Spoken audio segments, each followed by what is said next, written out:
Helena, welcome back to Forked. How are you? I'm doing well. How are you?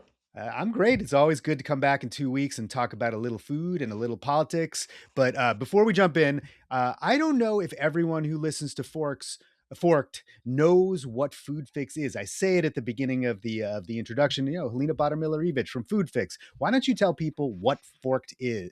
Food Fix is. Yeah, so Food Fix is a weekly newsletter that you can read for free. Just go to foodfix.co. And if you work in the food space, you can upgrade to get it twice a week. It's really a must read on food policy. It's fun, it's wonky.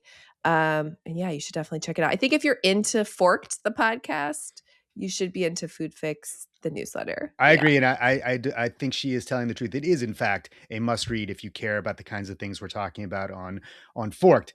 As far as my end of this is concerned, the Food and Environment Reporting Network, where I'm the editor in chief, we're a nonprofit news organization, and Forked is an expression of some of the work that we do. If you go onto our website, though, you'll see there's investigations, there's narrative features, there's op-eds, there's all kinds of other narrative audio, podcast series, all kinds of good stuff that we do at www.thefern.org. So go check it out. And if you think it's really great, and I hope you do, make a donation. Also, fun fact, I wrote the first ever Fern story I think this is a very fun fact. many years ago. So it's kind of a full circle moment. I think it's Yeah. awesome. All right, so let's jump in. The first segment of every episode of Forked is always the double take, which is something in the food policy and food politics world that makes you kind of do a double take. It's usually not so great, but sometimes it's just weird. And in this case, I think we should talk about the Super Bowl and its advertisements and Mike Tyson kicking the crap out of processed foods. Helena, give us a little background on this and then we can talk about it. So if anyone hasn't seen the ad, which I think most people have at this point, Mike Tyson was featured in a Maha PSA, which seemed like it was funded by the government because it told everyone to go to realfood.gov at the end, but was not funded by the government. It Very was much not so. We will talk about the funding. Yes. funded by an outside group, Maha Center. But this ad has really generated a lot of conversation. It basically features Mike Tyson, the boxing icon, and he shares some personal experience with struggling with obesity. He says his sister died of a heart attack when she was 25, which he ties to obesity. He actually sheds a tear. It's this very emotional ad, and then across the screen it says "processed food kills," and then tells people to go to realfood.gov, so it looks like this government PSA. And this has a lot of people talking. Some people criticized it, felt it was fat phobic and stigmatized obesity. Some people just love that it's so raw and it's like this kind of shocking message, or I guess very counter programming message to the rest of the Super Bowl ads, which I call the Oscars of processed food advertising. Like, this is always where we see the super high budget ads for everything from chips to beer to soda. And so it just caused a splash, and a lot of people have seen it. I think it's an interesting thing to say that Iron Mike Tyson is a corrective to the sort of debauched advertising of the Super Bowl. But let's talk a little bit. The message was different. That's true. Yeah. That's true. Yeah. Let's talk a little bit about the the background of the ad. And it was directed by Brett Ratner, he of Melania Weirdo Doc fame and other Me Too things, and also lots of good movies. And another guy. Has he made good movies? I don't know anything about that guy, but yeah, definitely. I think he's made, let's put it this way, blockbusters. I think. I don't know. Right. I think maybe Star Trek. Don't fact check me here. I think he did some of those. No Anyway, okay. it was also co-directed by another guy who I don't know much about. His name is Peter Arnell, but I did think it was interesting. He showed up at this HHS event to talk about the ad and Tyson's involvement and other things having to do with ultra-processed food. And what he said was, Mike Tyson has been famous for biting. And for those of you out there who don't know this, he famously, I believe, bit Evander Holyfield's ear twice in a heavyweight championship bout, which is also the time when I vowed never again to buy a pay-per-view subscription to a boxing match, because that could happen. So the rest of the quote: Mike Tyson has been famous for biting, but this time he chose to bite into real food, not an ear.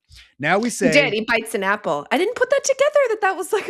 That's what... Yeah, you didn't understand. What did you think they were talking about? Well, he just bit an apple. I didn't think about it being a reference to to biting that. yes, poor Evander Oh. Holyfield's ear. And he says, let me fit now we say bite like Mike. It means Mhm. something better. It means a better bite for a better life. And this ad was paid for with not that particular quote, but the ad was paid for with donations from an organization, as you mentioned, called Maha Center.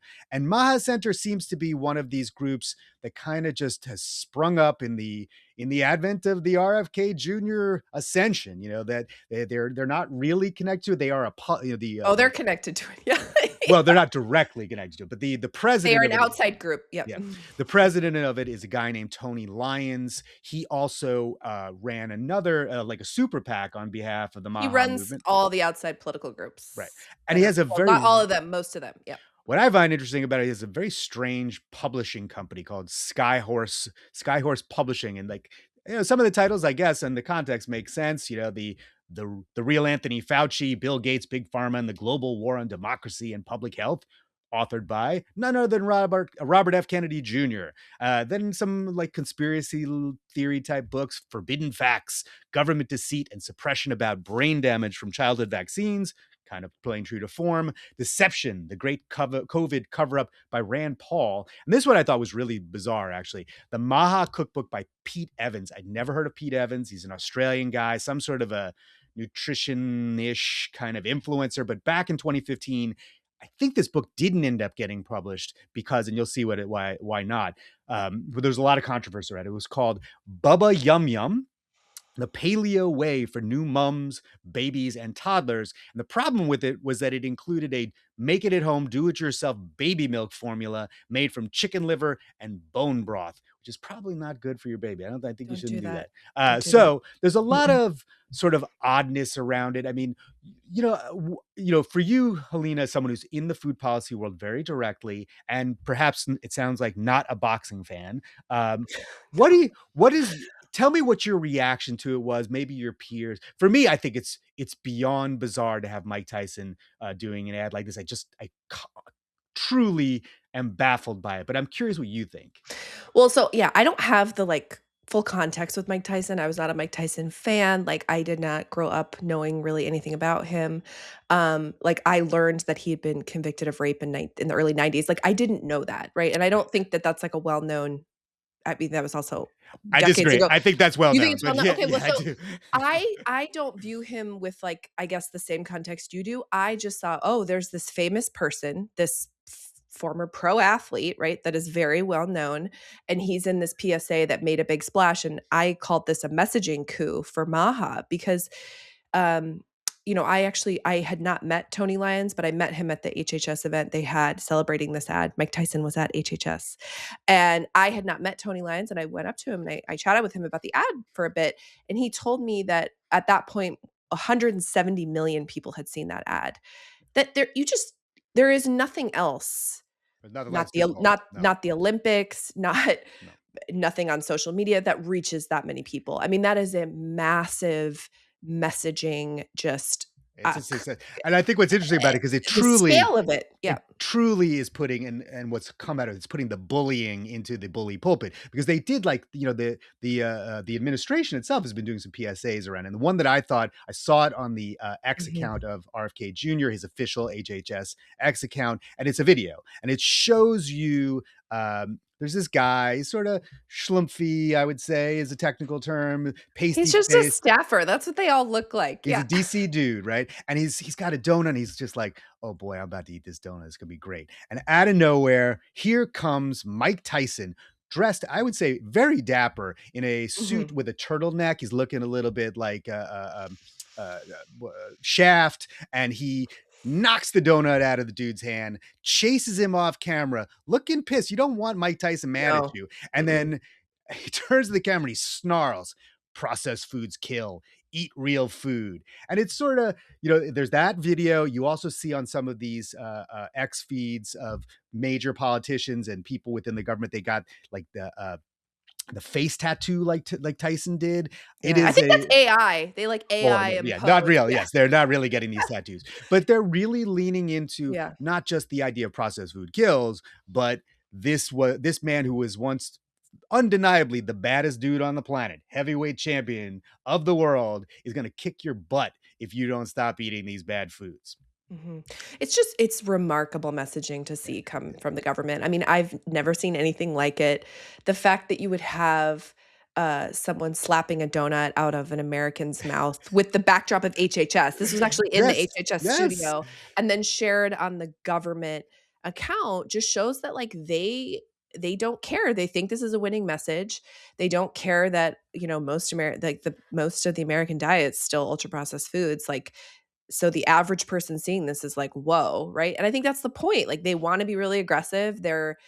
They just don't care that it's controversial or weird or that they're using people. I mean, just recently, I don't know if you saw RFK did a video with Kid Rock, who I has did like not. Yeah. incredibly crass, would be putting it mildly, lyrics and history, and I mean lots of baggage. They do not care about that. They do not care about having only, you know, I'm thinking of some of the people during the Obama era who were part of their, um, the pro athletes. They would be highly vetted. They couldn't, Yeah. they could not have a Me Too. They could not have been Me Too'd, right? No. That was not something that was like on the Tyson's table. beyond me too, by the way. Like I it's agree, the but rape I'm talking conviction. about all of Yeah, them, right? yeah, There's many all of the players here that we're mentioning have had some level of that. right. Not all of them, most of them. And so I just don't think they care. The point of it is to be controversial and to be out there. And like that donut slapping thing got 7 million impressions on X. You It like is that's funny. more It than is funny. any, like you can't get that kind of exposure from like an ad on Morning Joe or like whatever, you know what I mean? So it's like they're finding these ways to just spread this message, and I think the point of it is to be outlandish and aggressive, and that's what they're doing. I mean, I've never seen anything like it, but like this is where we are, and I think we're only going to see more of this. For the So, true Mike Tyson completist, that slapping is to me very reminiscent of a movie that Mike Tyson was in the early 1990s. It was directed by James Toback. It was called Black and White. Allen Houston, the former New York Knick, was in it. It was sort of oriented around Allen Houston having to throw a game, but there's a pretty notorious or famous scene in it with Robert Downey Jr., pre Iron Man, and he's playing a gay guy who's somehow connected to the sports gambling world. I can't remember all the details, but Mike Tyson smacks him pretty good in that movie, and it is a intimidating scene. Feels really really real. So so if you want to go check out the Black and White, mm. there's that. See, there's all Anyway, these yeah. cultural references that like just flew right over my They're head, but like, well, like I grew up, it was the era. Like I grew up in New York when Mike Tyson was coming up, and he used to fight on TV, free TV, every 3 weeks. He would, go into a ring at Madison Square Garden and pound the crap out of some guy. And it was like a phenomenon in New York at the time. It was a big, big wow. deal. All right, so let's move on. I will not wax nostalgic on Mike Tyson anymore. And we'll go to our next segment, which is Forks and Knives, the main meal, Helena. Something big that's happening in the world that we're covering. And I think what we should talk about is the recent 60 Minutes segment on grass, generally regarded as safe. Why don't you tell us all a little bit about what grass is, and then we can talk about the show. Yeah, so GRAS is an acronym that stands for Generally Recognized as Safe, and this is the pathway that most new food chemicals get into our food supply in the U.S.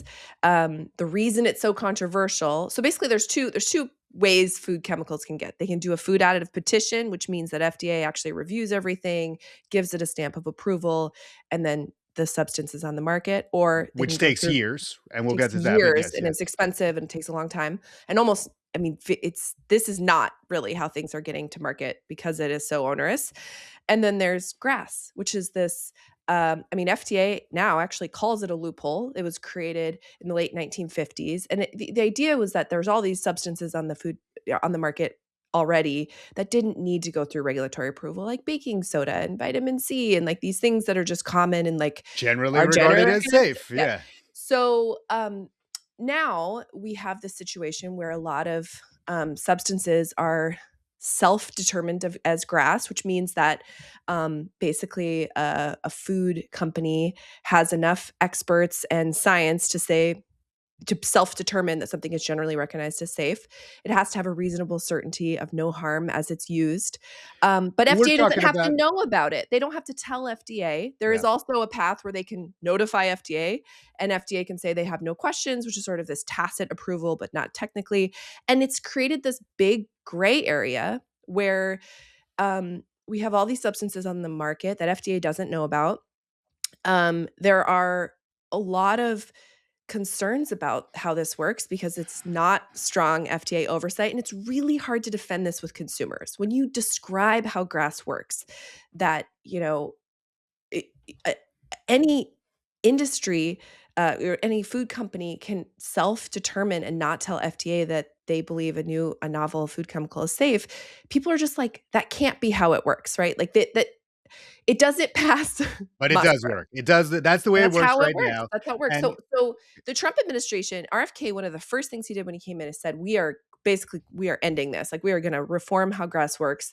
They're going to close the grass loophole. We don't know exactly how they're going to do this, but there is a rule, like a regulation at the White House right now for review. So FDA has submitted it to White House. It's going to come out. So there's two things going on with the 60 minutes. The Trump administration is reforming how grass works. They are changing how grass works. We don't have the details yet, but they are going to issue a regulation on that. And then also, we have this really controversial petition from former FDA Commissioner but let's David back up. Kessler. Let's back up Yeah. a second. All right, so let's set the It's stage a confusing little bit because here. they do Yeah, both things in yeah. this Okay. segment, and they're So very so first of all, going back to mixed grass up. for 1 second, Yeah. just so people understand, we're not talking about baking soda. We're talking about the unpronounceables, the things that are on those labels that you have no idea what they are. They may be good, they may be bad. Mhm. Someone has decided they're generally regarded as safe, and guess what? That ain't you. All right. So 60 minutes, RFK Jr. comes into office. He's going to fix this loophole. He's been in office now. That 60-minute segment came out on February 15th. He took office 1 year earlier on February 13th. And now, so far, yes, there's this rule at the White House, but no change has happened yet. Meanwhile, David Kessler, give us a very short introduction to who David Yeah. Kessler is. So David Kessler, former FDA commissioner under Clinton and Bush, he was known for taking on big tobacco in the 90s. He submitted a petition to FDA in August saying basically a lot of these highly processed refined carbohydrates on the market. So think like maltodextrose, high fructose corn syrup, these highly processed like starches and sugars are no longer generally recognized as safe. So basically, FDA put the onus on FDA saying there is so much data of metabolic harm that many of these common ingredients in ultra processed foods are no longer generally recognized as safe. There's not reasonable certainty of no harm, he argues, because we have lots of evidence of harm. And Well, let's talk about this, the involvement of Kessler and what that means. So, yeah, Kessler, first of all, on 60 Minutes, when he was asked about it, he said that he believes that those ultra processed foods, the things that he put in that petition, are potentially as bad as smoking cigarettes, if not worse. So he he said takes the public health harm public health harm. is as bad or worse than Right. tobacco. The So, scale is definitely bigger, no right. question. Yeah. But Kessler is coming from a very, very different place on these issues than RFK Jr. is. Yes. Along with the big tobacco history that he has, his time at the FDA, he was also in the Biden administration working on COVID issues. This is not an anti-vaccine dude, unlike RFK Jr. and unlike all the people that RFK Jr. likes to put into government. So bringing him to the table and showing that he has enough clout to get RFK Jr. and potentially the White House to act is an interesting thing. I mean, how do you assess that? Well, I think, Kessler is very clear in the 60-minute segment, which is very anti ultra processed foods. Kessler is saying, look, I disagree strongly with Kennedy on vaccines. Couldn't disagree with him more. You mentioned he was part of the Biden COVID response. He is a pediatrician. He is a proponent of the safety and efficacy of vaccines. Like, he makes that very clear. But his case is that there is so much harm from ultra processed foods that giving the Trump administration a regulatory pathway to actually crack down on them, he felt was important to do, even though he disagrees with Kennedy. And Kennedy said during that interview, we will act on Kessler's petition. He did not specify how, he did not say exactly what. And Yeah. he also said, I'm not saying we're going to regulate ultra processed foods, which confused a lot of people. They were like, how you can't have it both ways here. So we'll see what they actually do. But the fact that Kennedy is even playing footsie with the Kessler petition, which presents an existential threat to ultra processed foods in this country, is wild. And the food industry is really spooked by this. Um, it's it's just like a sea change in potentially how we even think about the foods on the market if this proceeds forward. And so we'll see, but, it was a big deal that it was on 60 Minutes. I agree. I also think that it is also interesting that Kessler is playing footsie with RK Jr. because you do that, with the Trump administration. The next thing you know, you're up on a stage during the pandemic, like Anthony Fauci, and listening to somebody say, "Well, why don't we inject bleach into people?" Right? Like you never know where that's going to go. It oftentimes doesn't work out as well for you as you think it might. You think you might have the leverage, but it may turn out to be that it's RFK Jr. using you for leverage. And I think that comment he made about he's not going to regulate ultra processed foods. That's the tell, right? We'll see we can't predict, but we'll We see what have actually to comes of watch it. what they do. I think Yeah, this is a theme throughout, is their rhetoric is very extreme and stark, and, like, I mean, he literally Kennedy on Friday went on Fox News and said, "The American public is being mass poisoned." He used that word. "We yeah. are being mass poisoned by ultra processed foods." He is very stark in his language, but you always still have to look at what are they actually doing?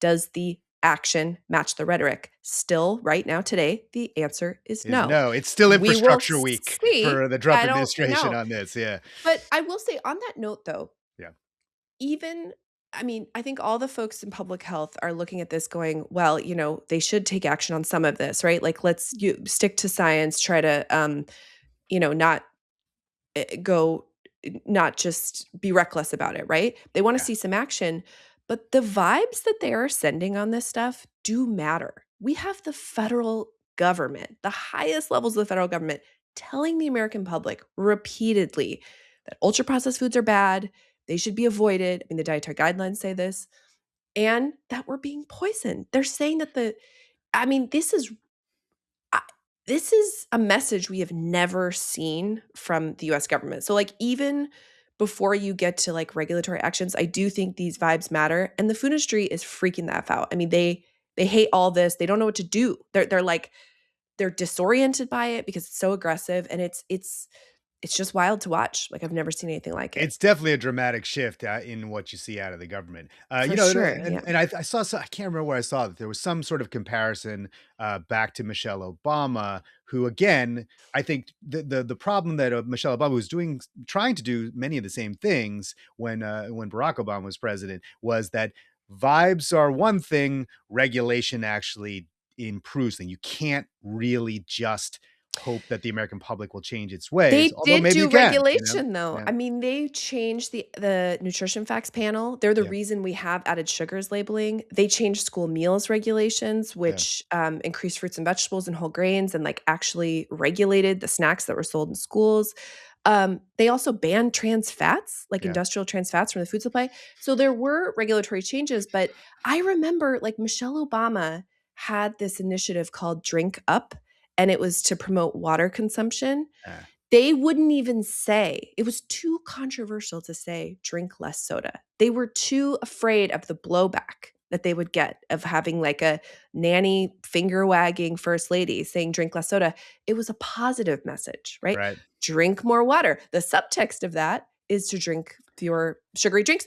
Yeah. But that was, what, 15 years ago? And now we just have a government saying, "You're being poisoned. This stuff is poison. Stop drinking." I mean, it's like, whoa, I right? guess Like, I mean the landscape has changed. I Yeah. understand that. I guess maybe I'm a little nostalgic for a positive message rather than good old Mike Tyson whacking you with There his whacking you with one of his big paws and taking yeah. away your donut. I have Uh, seen a lot of public health people also say that, like, the shame, based messaging Yeah, that they're leaning into right now, apparently I have not looked at this evidence myself, but apparently there is a lot of evidence that this is not effective or this is not the most effective way to go yeah. about it, but here we are. We'll see. I don't know. I don't know what to say to that. I mean, once I used to work on a television show called Patriot Act, and we did an episode on it was basically on corn production in the United States, subsidies to corn, and high Mhm. fructose corn syrup, and how globally the trade in corn made in the United States has resulted in an epidemic of obesity, not just in the United States but around the world, right? And this is a comedy show, and we did a lot of research on the emergence of corn subsidies, how the system works, how we sell it, how that results in people starting to take on an American style diet around the world, and why that's bad for public health. And it is very difficult to talk in this country about obesity in any way without getting criticism as shaming. This was a show of this, a liberal show, to put it mildly, and we got a ton of messages back from people like, "How dare you talk about fat shame all these people and talk about obesity in this way when nobody understands what obesity is and actually doesn't really exist," and so on and so on and so forth. When we were making this, I think, fairly now standard argument about the role of corn in corn and farm subsidies in people's diets. It's not easy to do unless you're the Trump administration and you just don't care. Well, ish on that framing, I think it's so important for people to remember and to think about obesity and diet-related diseases are the predictable result of Yeah, adopting an American-style food system. And it's interesting to watch. I mean, even Callie Means, one of the top White House advisors, was on Fox over the weekend saying, "This is not Americans' fault." Like, the ultra cheap, hyper palatable, convenient food system we have results in what we have now, a yeah, diet-related disease crisis. That is the result. And that's not controversial. I mean, that bears out any no, country that starts adopting more American style food. This is what happens. And so there is this really interesting shift, I think, happening away from like the personal blame and sort of the like, you're just lazy or you're just making bad choices, and understanding this is like a systemic result of the system, right? This is just what happens. And the GLP-1s are also changing how people think, because it's sort of revealing how much of this has been a biological response to the food system. yeah. It's not just a question of cutting It's back. wild. It's It wild. It's like it's big pharma versus big yeah. food, and we're just like Yeah. guinea pigs in the middle of It's it. free trade, it's national security, it's big business. All of those things are factoring into how you eat, and that food that you're eating is not good for you. All right.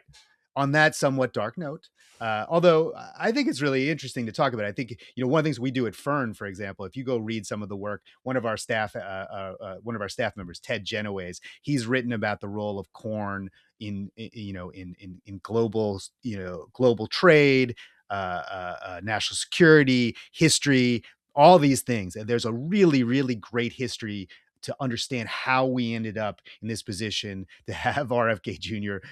gently pushing back on what we're doing with these foods. It's not as simple as I can't live without my Twinkies. It's much, much more complicated than that. Mhm. All right. So moving on, our final segment, the good vibes, which is something, Helena, that we can find in the food world that gives us a little note of hope. And in this one, I'm gonna just say how relieved, how happy, how so deeply, deeply relieved to know that when RFK Jr. went on a podcast with a guy named Theo Van Natta and talked about snorting coke off a toilet seat, that this was in fact not just about him snorting coke off a toilet seat, which he in fact did do, but was a lesson from him about how he arrived at his understanding of the world and his role and the way that sobriety plays a part in it. So I have some hope. Do you know what I'm talking about? Are you too Yeah. relieved to Well, understand this this? yes, this went massively viral. Everyone was like, "Oh my god, our HHS secretary sorted coke off a toilet seat," and I agree, shocking. Like, that is Shocking. what there's no other word for it. And there was a lot of, mockery, a lot of jokes, a lot of memes, but I did go and I watched, the clip. I actually listened to that whole interview because anytime, RFK does an interview, I listen to it. Yeah. Um, And it was definitely and taken out of it context. was taken Yeah, out of context. yeah, So the context for that comment was, Kennedy basically saying, "The reason I kept going to recovery meetings during COVID, even though they got like, gatherings got shut down, was because he said something like, I'm not afraid of germs." And I think he said, "I used to snort coke off of yeah, toilet seats, but I know that addiction will kill me," basically. So like the choice was, it wasn't between just like getting COVID and not getting COVID. It was like recovery meetings every day, every single day are what helps keep him in recovery. And I think he has been in recovery for decades. And I Yeah. would never make light of that. I would never make fun of that. And so I would. I get that I would make fun of him. Yes, that it's is a a thing that's wild worth making fun statement, of. but, Yeah. like, in context, Yeah. the comment makes more sense, and what Yes, he was saying was that he knew that addiction would kill him and that the choice was clear that he would still go to recovery meetings, and I guess Theo Von is also in recovery, and I so believe they so. talked about it a little bit, and they talked about addiction, and I think at one point they also said they hoped Kid Rock would join them. So, like, there were some interesting twists that came out of that, conversation. But Um, we'd have to confirm that he too has snorted coke off a I drug feed in have order to no then be in comment recovery on and that. then to come in and talk about it. I have I no will say, comment on that. I look, don't know. I don't I wanna know anything about this. I don't either. I do not think his sobriety is inherently funny, although the story is certainly mock worthy. I will say that sort of nestled in that is, it's a kind of telling story about his anti-vaccine beliefs, right? Like, during COVID, he thought it was more important for him to maintain his sobriety uh, than it was to follow what was the prevailing thoughts about ending the pandemic, so that he could then go back to his meetings. So I think I think Yeah, I it's think not a there big story. It was blown up. He was. yeah. I don't think you can truly treat a politician like RFK Jr. unfairly. I think that is a contradiction in terms, given what his role in politics and what he's doing in the country. But in that case, You everybody had can it take wrong. things out of context, though. Yes, you can.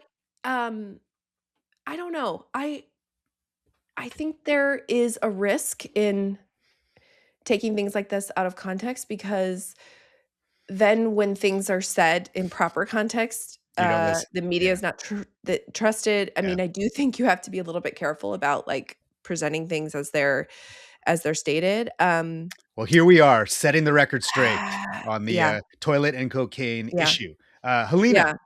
that is probably a good place for us to stop with that image locked in everyone's mind, all of our listeners. I just want to say thank you very much for this conversation. It is a great one as always, and I'm looking forward to seeing you in a couple of weeks so we can do it all again. Yes, always a pleasure. Uh, Never a dull moment.